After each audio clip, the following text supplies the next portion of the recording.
Now, this week in Wonder the World, we're not only traveling in kilometers, we're also traveling back in time, way, way back in time, because we are taking you on a visit to the West Coast Fossil Park to look at South Africa through a different lens, the lens of what it looked like millions of years ago.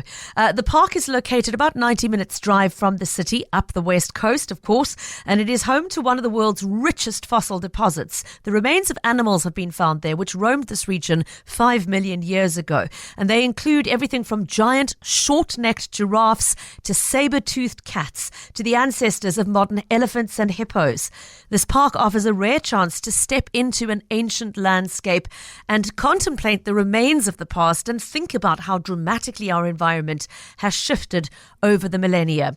Now, to guide us through this fascinating window into the past, it's a great pleasure to have with us via Zoom Pippa Haarhof, who is manager of the West Coast Fossil Park. And Pippa, it's great to have you on the show today. Welcome. Thanks so much. It's a wonderful to have this opportunity. We really appreciate it. Thank you. Our great pleasure to have you with us, and thanks for opening our eyes to this. I have to start by saying, unfortunately, I have never visited the park, so I am coming to this as a first-time visitor, just like many listeners will be. Pippa, what makes the West Coast Fossil Park such a unique and important site? Can we talk about the sort of geographical and historical context before we talk about what is there today? Yes, so it is one of the richest fossil sites of this age. You mentioned it, average age of 5 million years in the world. So it's one of the richest fossil sites in the world for that age. And what it has that is really advantageous is that it's very accessible to the public, by the public. Because, it's only 120 kilometers from Cape Town. And also, very importantly, it's part of the school curriculum. So we present activities that, that help teachers what they would normally teach in the classroom, bring their children to see the real thing. Because what we did when we opened the park in 1998, we left the big bones. You mentioned the animal, a giant, it's a short-necked, long-horned giraffe called a civethair, and it's got huge bones, and we left those bones in the ground in the particular dig site that we opened up then, specifically for our visitors to see the bones in the ground exactly as they were buried 5 million years ago. So, there are not many places you can go to see that. It's an absolutely remarkable opportunity. And as you say, just on our doorstep outside of Cape Town. What fascinates me so about your story is how these fossils were discovered, because I understand that, in fact, this entire discovery and the site and the existence today of the fossil park owes its existence to mining activity as far back as the 1950s. Is that correct? Yes, correct. So they started mining actually in 1942, around about that time, for phosphate, which has multiple uses, but the primary use is for fertilizer. And I think in the beginning fossils were found, but they weren't brought to the notice of any researchers. Okay. So the first scientific paper was only published in 1958. And but thereafter, well over 100, probably close to 200 publications now from people from different parts of the world, because it's such a rich site. There's so many different animals, and we tend to specialize when we do our research. So you'll get bird specialists, mammal specialists, and so on. And it's a fairly small global community, and we get to know who's an expert in which field within paleontology. And so we end up working with people from all over the world. So it's a favored site because the fossils are so well preserved. Right. And although a lot were destroyed due to the mining process, had it not been for the mine, we think the site wouldn't have been discovered, because the bulk of the fossils are buried, 10, 15, 20 meters below the surface. Although we do have an archaeological site right on the surface, so dating back to 700,000 years or so, documenting the early ancestors of the San in this area. So, yeah, it's a fascinating piece of ground that fortuitously has been opened up, and it's really opened up a window, if you like, into the past. So much to follow up on here. I mean, what I'm hearing from you is, besides the visitor experience and the educational opportunities for teachers to bring school children through, this is still an active dig site where research continues and exploration of fossil sites continues. At any given time, if one comes to visit, are you likely to see a team in action, or is it only every so often? How regularly are there teams actually digging on site? Yeah, not very regularly at currently. Okay. For various reasons, but the plan eventually, hopefully, is to establish some kind of a research institute here, multidisciplinary research institute, based on, this is a dream of mine actually, but whether I'll be around to see it happen, I don't know. Because I talk about the origin and evolution of the Berg River, which, because that Berg River, we think, based on Brett Hendy's research, used to flow through this area 5 million years ago. Gosh. And the sea levels have changed, gone up and down over time. And the Berg River, we think, is at least 120 million years old. So that to unpack that, the origin and evolution of the Berg River from bedrock to present, would be a magnificent national multidisciplinary research project to hang, lots of different research questions onto. So we're not digging. There's a SARA regulation that you have to leave 50% untouched. Okay. And our current dig site is protected by a temporary structure, and we've dug as much as we're allowed to under that particular structure. Okay. But last year, one of our staff members who works in the collecting wood as well, Roy Krantz in the field here, he came across some fossil rhino bones. Oh wow. Pretty much on the surface, and is in quite a different spot from where our current dig site is. So that's the next area that we're going to explore. That's exciting. It's very exciting. Hopefully, I don't think it'll be early next year. Hopefully, with Professor Roger Smith, who's a colleague of ours from UZICO, and he heads up our excavations in the fossil park. Because you must remember, a lot of the research gets done on the collections, and the collection is housed at the museum in Cape Town, UZICO. And so a lot of our visiting researchers and anybody who's doing research on these fossils takes place there on the collections. So because lots of different questions are asked. Not only what animal are you looking at, that's the primary research question. You want to identify who's who in your zoo before you can build up a detailed picture of what life was like here.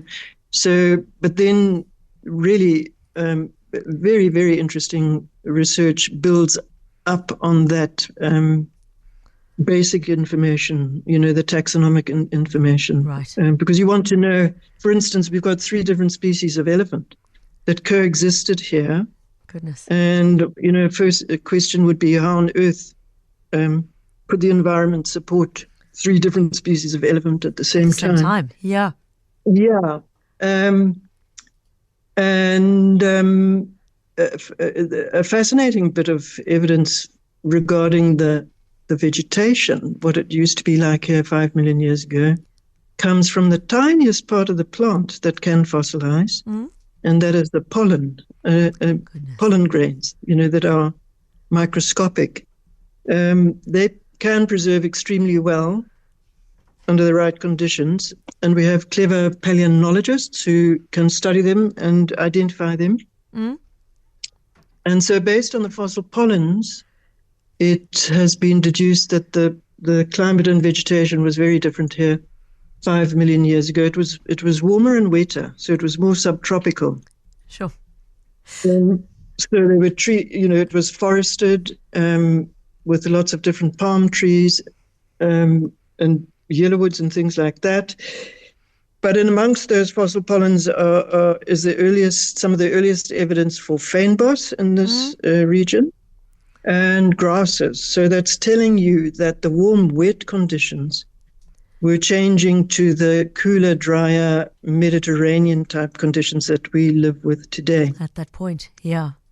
It's a fascinating window into history. I just want to say, in case anybody's coming into this conversation midway, that our guest via Zoom is Pippa Haarhof, manager of the West Coast Fossil Park, and talking to us about some of the absolutely fascinating research that continues around the fossil finds which have been found in this area. But Pippa, let's just shift the conversation a bit to the current visitor experience for somebody coming in as a layperson, out of curiosity rather than scientific curiosity. I've already heard from several listeners who've been and really enjoyed it. Johan said he visited in 2019 and found it very interesting. Anne saying she always takes visitors to the fossil park. The displays are so informative. The guides who present the dig site are wonderfully knowledgeable and enthusiastic. And she says congratulations to you and your team. Alan also writing in to say, I've been to the fossil park. We were so surprised. It was the most interesting tour, very tastefully upgraded, and fascinating history of the Berg River estuary. So there we go. 3 listeners all giving you a thumbs up. Pippa, for the sake of those who've never been before, can you tell us a little bit about the visitor experience for somebody who comes as a curious tourist? What can they find? Yes, which is the bulk of our visitors, by the way. Yeah. So we're open from Tuesday to Sunday, and the tours start at 9 o'clock. When we're really busy, otherwise 10 o'clock. And the tour takes you to the dig site where you can see it's primarily the remains of, there's at least 12 individuals. These Seaverthares, these rather huge, they weighed up to 2,000 kilograms. Sure. They're not ancestral to the modern giraffe. They're relations. They're within the giraffe family. But they became totally extinct, the Seaverthares. So the tour takes you to the dig site, and then you can do the museum, it's a beautifully exhibited. This has all been done with lottery funding, by the way. Okay. The new visitor centre. We were very fortunate to get significant funding in 2010, and the new visitor centre opened in 2018. So there's a shop, a very nice restaurant, which we've outsourced to eat. Fantastic food there. And then 3 levels of exhibition space, coordinated by Joanne Duggan. So that within the museum, you get a pretty good idea of what the fossils, the story that the fossils tell us. Now, I have to just remind us all now that without fossils, we would know nothing about the past life on this planet. They literally are the only key to helping us understand how life has changed through time on this planet. Yeah. And I think that's really undervalued because we're curious by nature.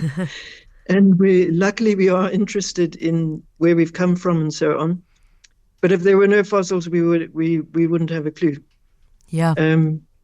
Kids wouldn't know about dinosaurs, So there was a lot of thrill and curiosity would be missing. Yeah. So they're really important, and it's a remarkable thing that bones and teeth and pollens and such like can actually become fossilized. Yeah.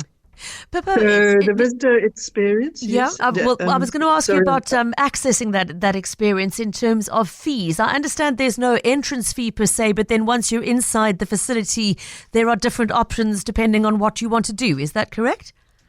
That's correct, yeah. So we've just introduced a combined ticket, if you like, that enables you to do both the museum and the dig. Otherwise, it's broken down according to whether you're adults, a senior student, or a child. Okay. And we're told our fees are very reasonable. I don't have them right in front of me. I've got your website open in front of me, and the museum access R50 with the tour R100, and it's a reduced rate for pensioners, for children, for students, etc. But I also noticed reference to cycling and walking trail access. So if somebody wants to come and have a sort of more active physical experience, have you got dedicated cycling and walking routes mapped out? Absolutely. Really nice. The longest one is 10 kilometers. Okay. The shortest is 3, and it takes you through. I mean, it's quite strange because it's an old mine, but it's and you'd think it would be pretty uninteresting and disappointing, but it's been superbly rehabilitated. Okay. That was one of the commitments that. The mine ended up in the hands of BHP Billiton, and they had to address social, financial, and environmental responsibilities, which entailed rehabilitating the landscape. And Vula Environmental Services did such a good job that the mine got an unqualified closure certificate after 10 years of rehabilitation. So most people were coming into the visitor centre. They don't realise it was an old mine because it's green. It's very green. So these trails go through the old mine landscape. There are some no-go areas where the potential fossil sites are.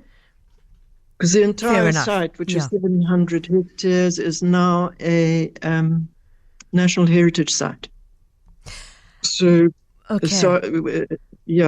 then just for everybody's interest, the park run has just started. Oh, that's lovely. We had our first park run on Saturday, and we've had fantastic feedback on that. So from now on, every Saturday, 8:00, the park run. Definitely one I'll have to add to my bucket list to come and do in the future. Pippa, thanks for tipping us off about that, and thank you so much for doing such a wonderful job, not just of explaining what there is to be visited, but why it matters so much. We do need to wrap up here, but I just want to point listeners to your website, fossilpark.org.za, which has got all of the visitor information and lots of resources for teachers linked to the educational program as well. So if you've got a youngster in the house who's kicking their teeth and bored in the holidays, perhaps point them to that site to have a look at some of the worksheets to be explored, and more importantly, if you can, pop them in the car and take them for a visit to the West Coast Fossil Park. Pippa Haarhof, manager of that park, thank you so much for joining us today, and wishing you a very successful, busy festive season, and all the best for 2026 to you and the team. Thank you so much, and the same to you and your team. Thank you for joining us. A great pleasure to have Pippa Haarhof with us from the West Coast Fossil Park.